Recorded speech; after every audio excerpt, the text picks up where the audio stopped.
Solid state devices module 2.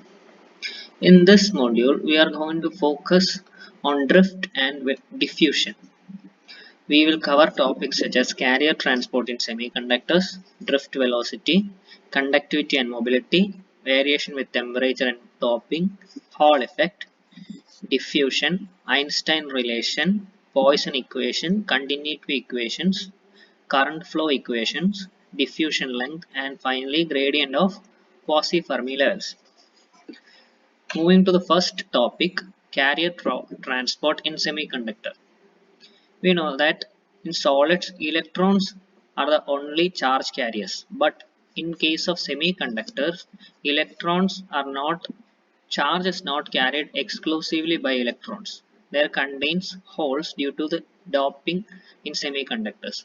So these positively charged holes also carry charge. These charge carriers are constant motion at thermal equilibrium. Since the electron is having random scattering, there won't be any preferred direction of motion for the group of electrons and hence no net current. We know that in semiconductors, the electrons are moving in random motion. There is no specific direction of motion for the group of electrons. Since the scattering is random, there is no net current in the semiconductor. Conductivity and mobility.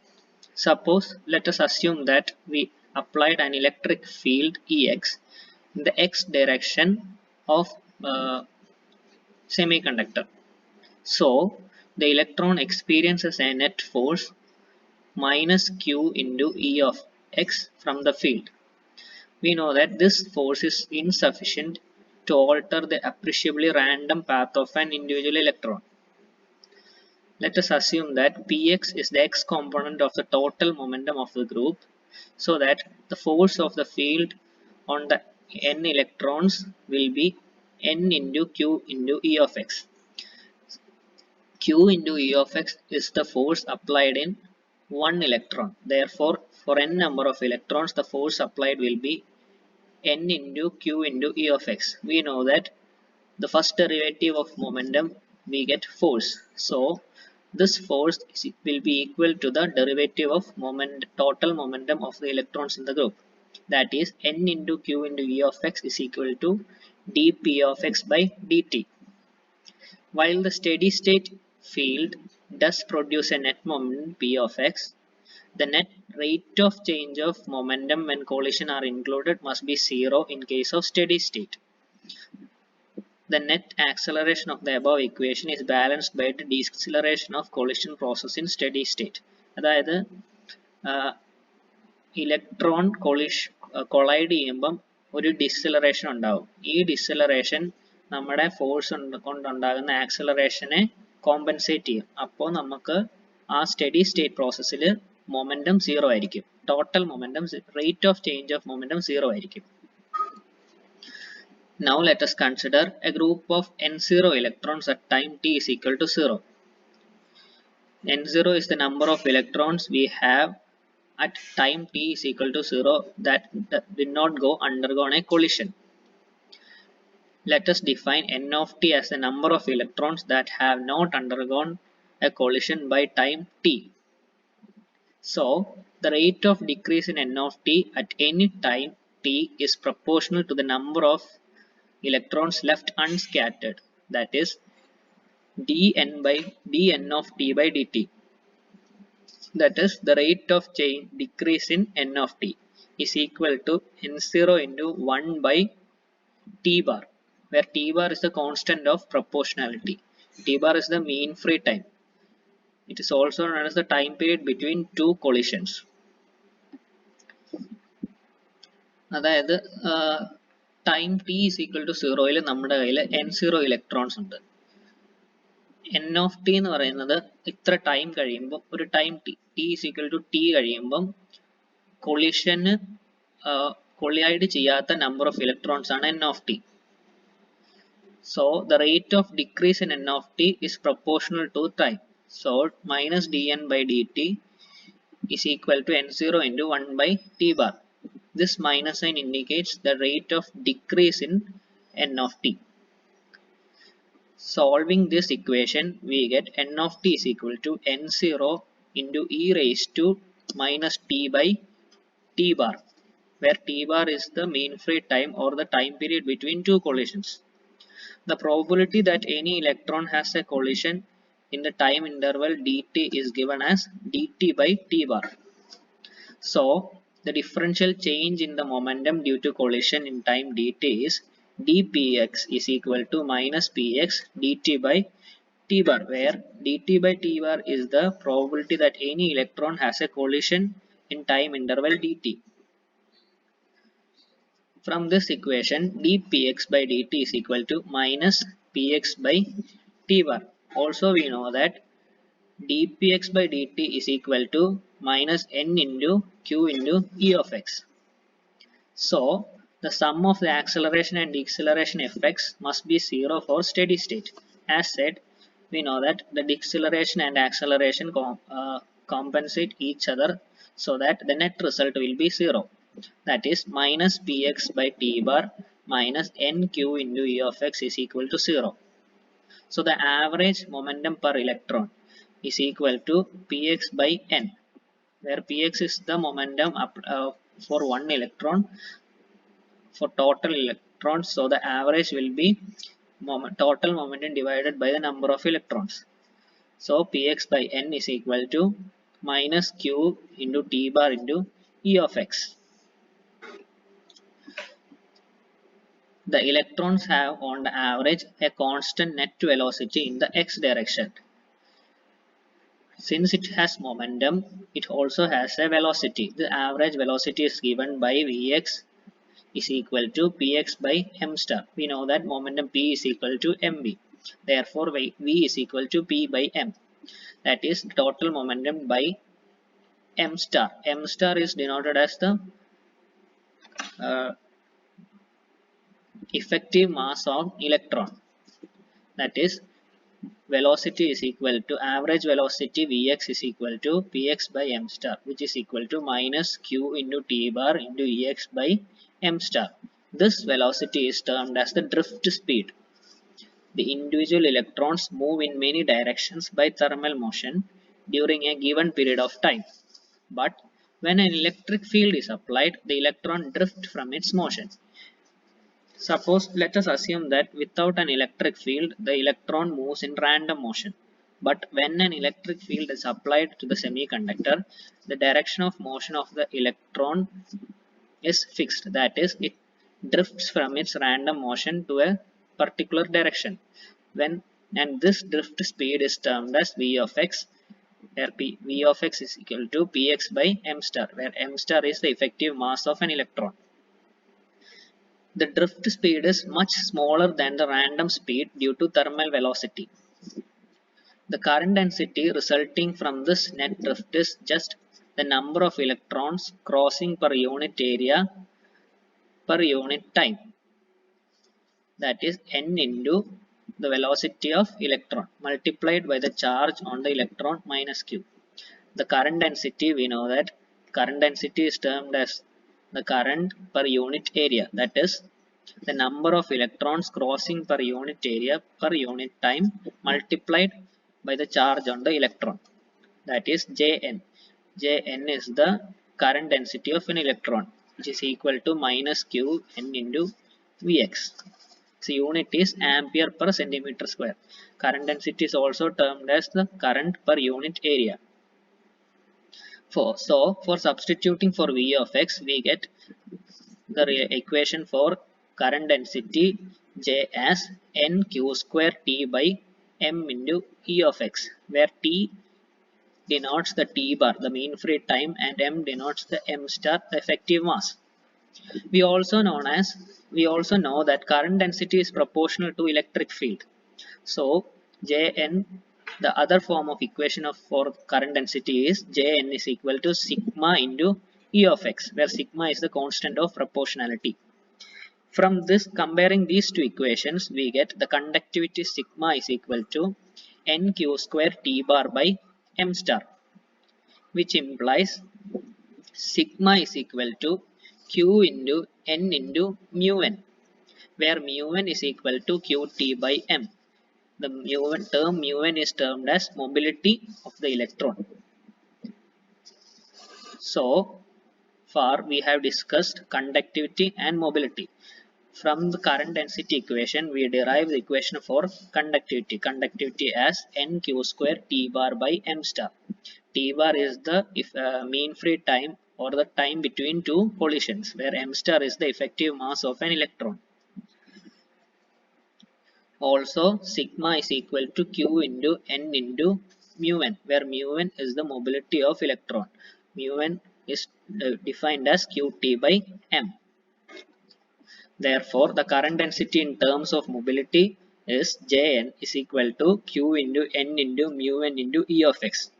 That is, J is equal to sigma into E of x, where sigma is equal to q into mu into n. Similarly, for holes, the current density is given as q into p into mu p into E of x, where p is the number of holes and mu p is the mobility of the holes. So total current density gives a sum of the current densities of electron plus holes. That is, total density J is equal to Jn plus Jp, which is equal to q into n into mu of n plus p into mu of p into E of x, where n is the number of electrons and p is the number of holes, and mu n is the mobility of electrons, whereas mu p is the mobility of holes. We know that R is equal to rho L by Wt. Let us consider a semiconductor bar of thickness W, width W, thickness T and length L. So the resistance of the semiconductor material will be rho into L into W into T, whereas W into T is area. The resistance is equal to rho L by A, where A is equal to W into T. That is, L by W into T into 1 by sigma, where resistivity is the reciprocal of conductivity. So resistivity can be substituted as 1 by sigma. So the resistance of the semiconductor material will be L by Wt into 1 by sigma. Now let us consider the variation of mobility with temperature and doping. In semiconductor, there is two types of scattering which influence holes and electrons. The first one is lattice scattering and the second one is impurity scattering. Lattice scattering. Let us discuss about lattice scattering. We know that as the temperature increases due to thermal agitation, the lattice vibration in the semiconductor increases, and this vibration causes the mobility to decrease. So as a result, we can say that the mobility is proportional to 1 by directly proportional to the inverse of temperature, or mobility is inversely proportional to temperature. So we get the mobility is equal to T raised to minus 3 by 2 due to lattice scattering. This is due to lattice scattering. Mu is equal to T raised to minus 3 by 2. Suppose there is impurity scattering and doping, so that in impurity scattering the doping is more. So the ionized impurities becomes the dominant mechanism at low temperatures. Therefore we can say that as the mobility is directly proportional to temperature. As temperature increases, mobility also increases. So the mobility is equal to T raised to 3 by 2. Let us analyze this graph where temperature is plotted against the x-axis and mobility is along the y-axis, both in log scale. For impurity scattering, as the temperature increases, mobility also increases. Whereas for lattice scattering, as the temperature increases, the mobility decreases. Whereas mobility for impurity scattering is T raised to 3 by 2 and for lattice scattering it is T raised to minus 3 by 2. So as a result, when the temperature increases for impurity scattering, the mobility also increases, whereas for the lattice scattering, as the temperature increases, the mobility decreases. If 1 by mu is the effective mobility of a semiconductor and mu I is the impurity mobility due to impurity scattering, and mu L is the mobility due to lattice scattering, the total mobility is equal to 1 by mu impurity scattering plus 1 by mu of lattice scattering. So, as the concentration of impurities increases, the effects of impurity scattering are felt at high temperatures. This graph shows the variation of mobility with doping concentration at room temperature. As the for a silicon diode, as the doping increases, and the temperature is at 300 Kelvin, whereas called as the room temperature, the mobility decreases. In the same case for germanium too. Now let us consider the another topic of this module called Hall effect. Let us consider a semiconductor bar of width length L, width W and thickness T. If a magnetic field is applied perpendicular to the direction in which the holes drift in a p-type bar, the path of the holes tends to be deflected. That is, let us assume that it is a p-type semiconductor bar. So the majority carriers are holes. When a magnetic field is applied perpendicular to the direction of the drift of holes, that is perpendicular to the direction of electric field, the holes drift from the path gets deflected. So according to Lorentz law of force, the total force on a single hole due to electric and magnetic field can be Q is equal to E plus V cross B, where V is the velocity and B is the magnetic field. Unless an electric field Ey is established along the width of the bar, each hole will experience a net force in the y direction due to q into v of x into bz. Therefore, Fy is equal to q into Ey minus Vx bz. To maintain the steady state of flow of holes down the length of the bar, that is in y direction, the electric field Ey must just balance the Vx bz. That is Fy. To maintain the steady state flow, Ey should balance Vx bz. When it is steady state flow of holes, the force along the y direction will be 0 since Ey is balanced with Vx bz. Once the electric field Ey becomes large as Vx bz, no net lateral force is experienced by the holes as they drift along the bar. This establishment of electric field Ey is known as the Hall effect, and the resulting voltage VAB is equal to Ey into W is called as the Hall voltage. So E is equal to 1 J by Q into P0. We know that J is equal into Bz, which is equal to RH Jx Bz, whereas RH is termed as the proportionality constant or Hall coefficient, whereas RH is equal to 1 by Q into P0. Electric field can be written as J by Q into P0 into Bz. That is E is equal to Vx into Bz, where Vx can be written as J by Q into P0, where P0 is the number of holes in the p-type bar. Hall field is directly proportional to the product of current density and magnetic flux density that is given in this equation. It is directly proportional to the product of current density J and the magnetic flux density Bz. Here the proportionality constant RH is given as 1 by Q P0 is called the Hall coefficient. So from this equation, P0 is equal to 1 by Q into RH, which is J into Bz by Q into Ey, where J is termed as the current density, Bz is the magnetic flux density, Q is the charge of the hole, and Ey is the electric field applied in the y direction. So J can be written as current per unit area, that is Ix, I in the x direction, current in the x direction by the area. Area is equal to width into thickness, Ix by Wt into Bz by Q into VAB by W. As of from here, VAB is equal to Ey into W. So therefore, Ey can be written as VAB by W. Solving this equation, we get P naught is equal to current in the x direction into magnetic field by Qt into VAB. That is P naught is equal to Ix into Bz by Qt into VAB. Also we know the resistivity rho is equal to R into A by L, where A is the W into T, that is thickness into width.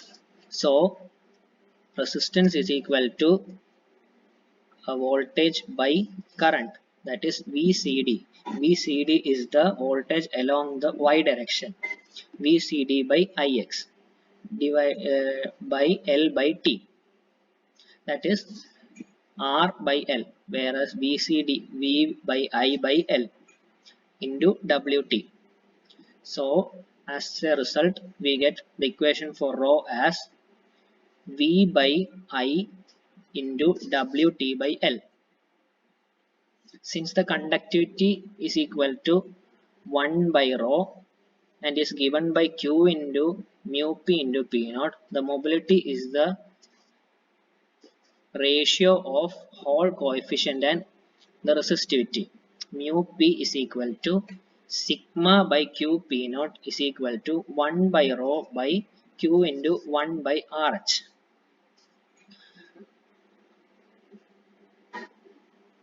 Now let us consider another topic of this module, one of the important topic of this module termed as diffusion. That is, when an excess carriers are created non-uniformly in a semiconductor, the electron and hole concentration vary with position in the sample. As discussed in the first module, we know that the excess charge carriers may be introduced in the semiconductors due to optical luminance. So, when these excess charge carriers are created, the electrons and hole concentration vary with position in the sample. This spatial variation is also called as gradient. This spatial variation causes the motion of electrons of holes from a region of higher concentration to a region of lower concentration, and this process is called as diffusion. The motion of electrons or holes from a region of higher concentration to a region of lower concentration is termed as diffusion, which results in a generation of current called as diffusion current. So we now studied that in a semiconductor the current can be generated by two processes, either drift or diffusion. Diffusion is the motion of electron or holes from a region of higher concentration to lower concentration region, whereas the drift is the deflection of electrons due to electric field applied against the direction of motion of electrons or holes. Diffusion process.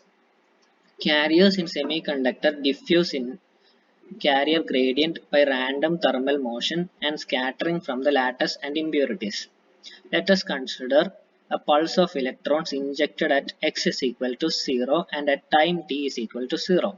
It will spread along the semiconductor in a very less area. That is, from this graph it is seen that when x is equal to 0 and t is equal to 0, the spread out area of the injected electrons is less, and initially the excess electrons are concentrated at x is equal to 0.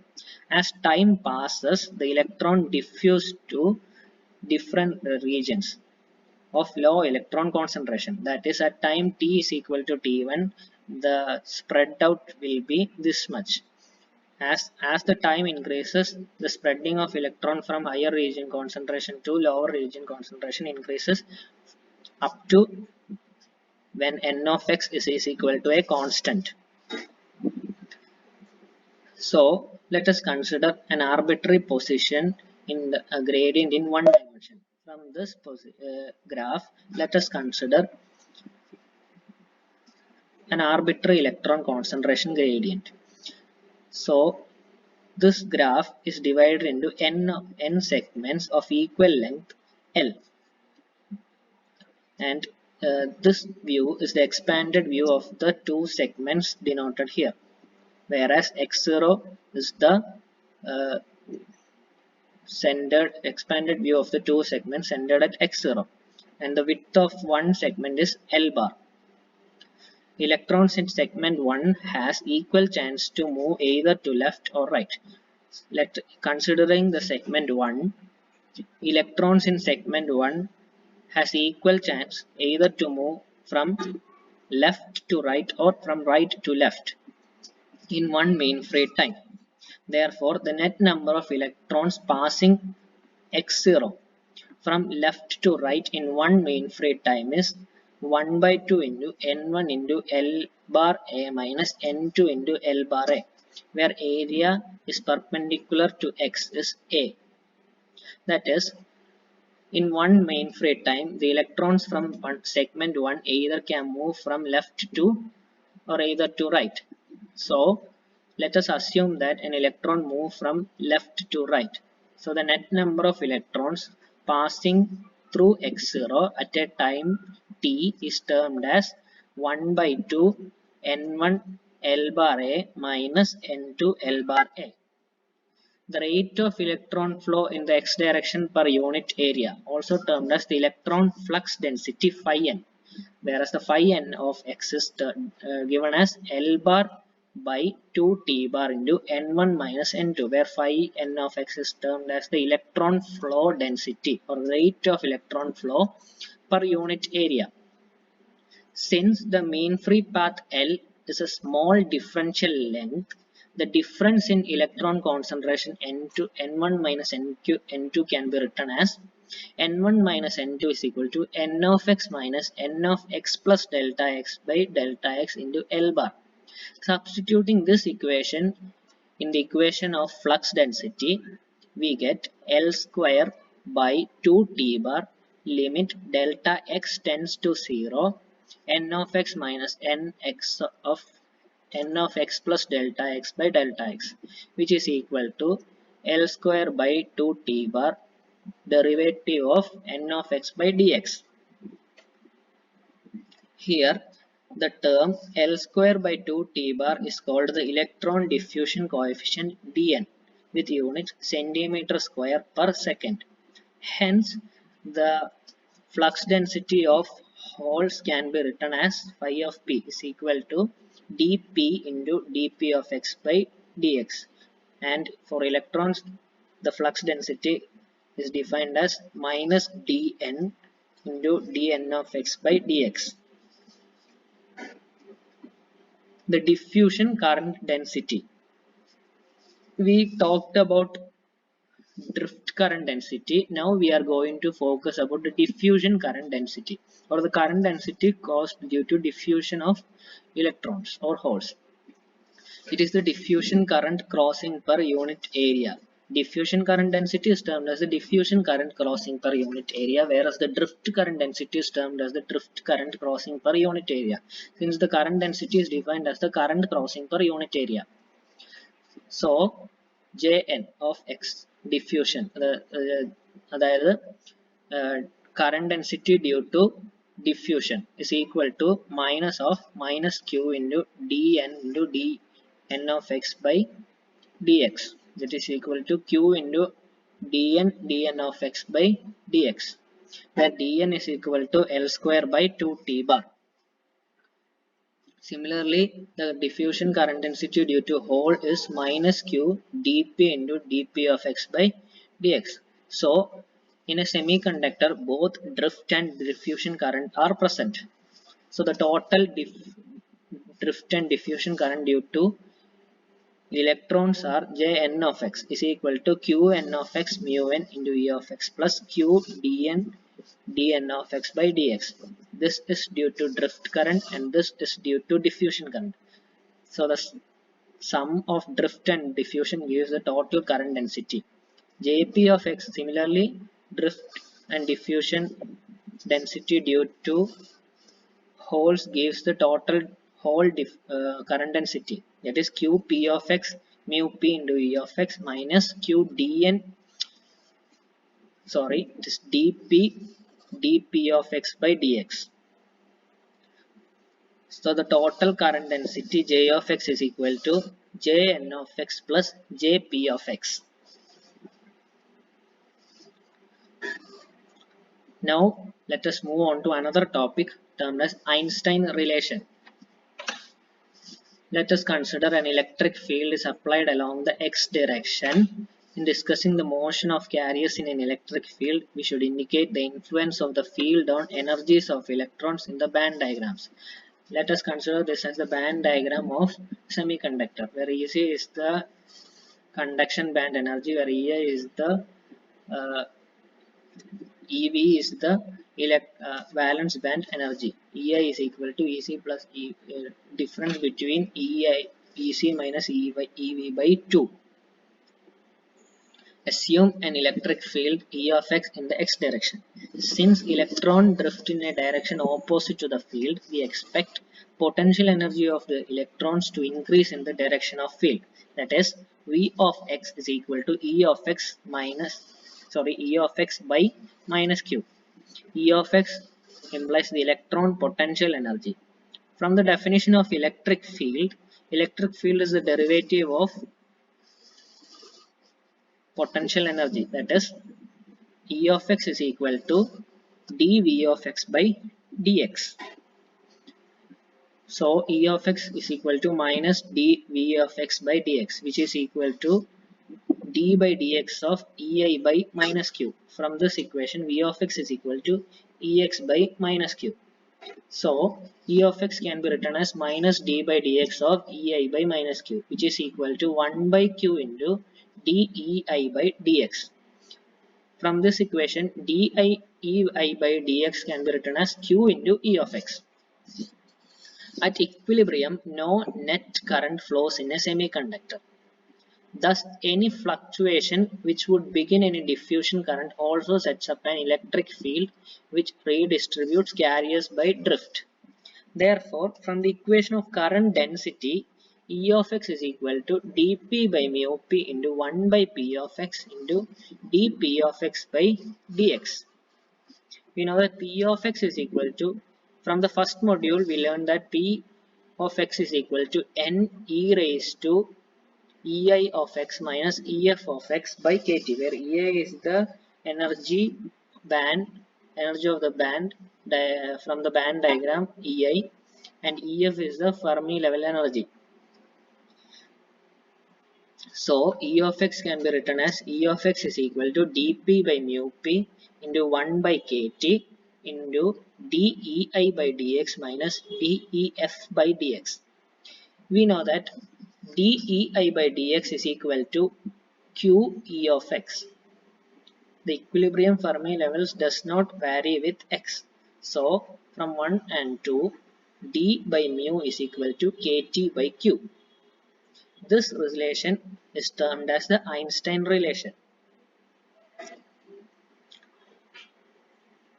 Now let us consider another topic, the continuity equation. Till this time, we neglected the effects of recombination while discussing diffusion of excess carriers. Recombination can cause a variation in the carrier distribution.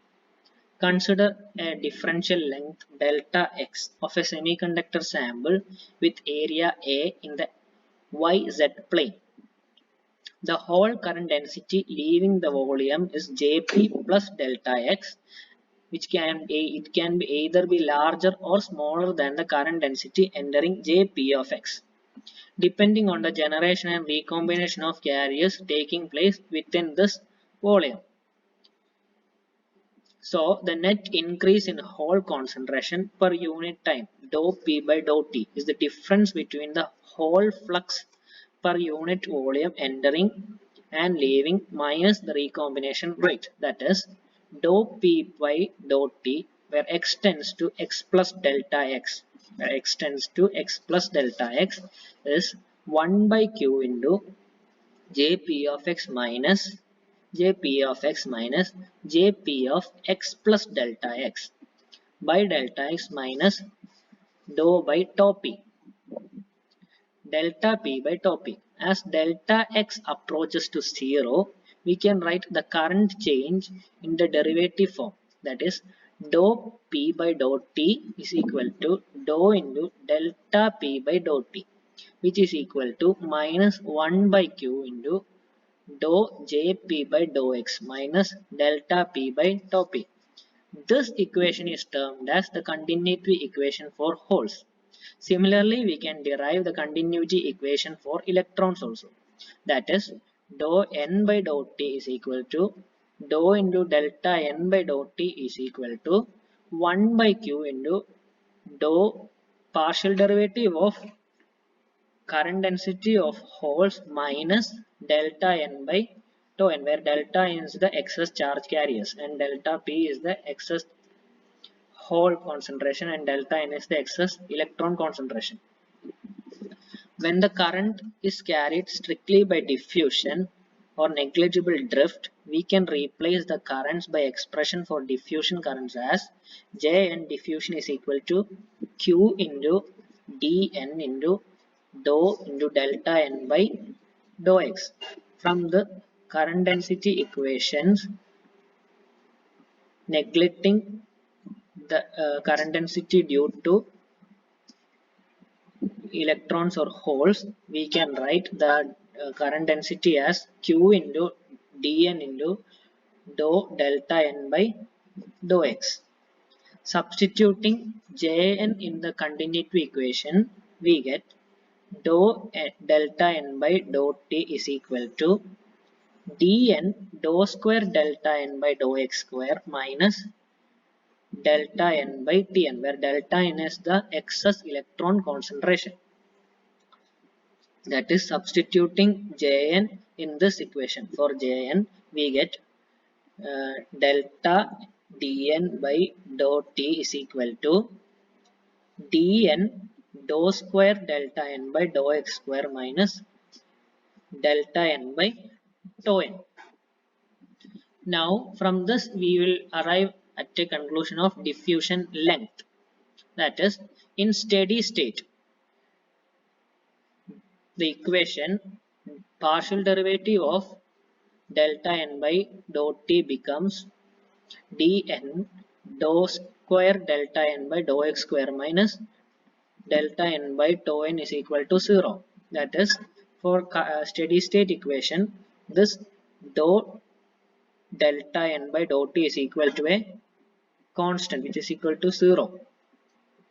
That is, d square delta n by dx square is equal to delta n by dou n tn, which is equal to delta n by ln square. This ln, which is equal to root of dn tn, is termed as the diffusion length. Ln is the diffusion electron length and Lp is the diffusion hole length. That is, the recombination takes place from within this distance, Ln or Lp. In terms of Lp or Ln, the equation for current density is Jp of x is equal to Q into dp by Lp into delta p of x, where delta p of x is equal to delta p e raised to minus x by Lp, where Lp is termed as the diffusion length, also termed as the length within the recombination takes place. Poisson equation. Poisson equation is just a relationship between the charge contained in a semiconductor with the electric field generated by this charge. It is a relation connecting between the charge in a semiconductor and the electric field.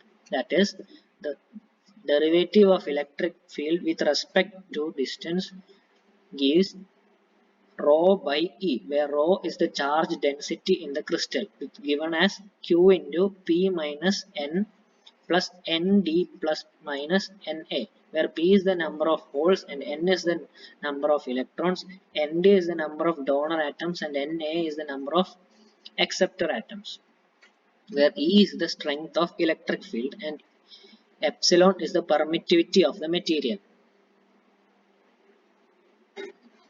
Gradient in. Now we have come to the last topic of this module, gradient in quasi-Fermi level. We saw that at equilibrium implies that no gradient in Fermi level FEF. In contrast, any combination of drift and diffusion implies a gradient in the steady state quasi-Fermi level. That is, Jn of x is equal to Q into mu n into n of x into E of x. plus q into dn into dn of x by dx. We know that n of x is equal to ni e raised to fn minus ei by kt. So derivative of n of x is equal to dn of x by dx is equal to d by dx of ni e raised to fn minus ei by kt, which implies n of x by kt into dfn minus dx minus dei by dx.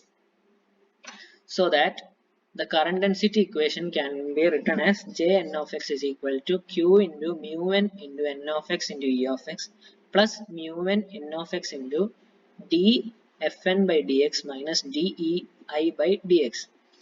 This n of x 1 by kt from Einstein's relation, we substituted it as mu n into n of x.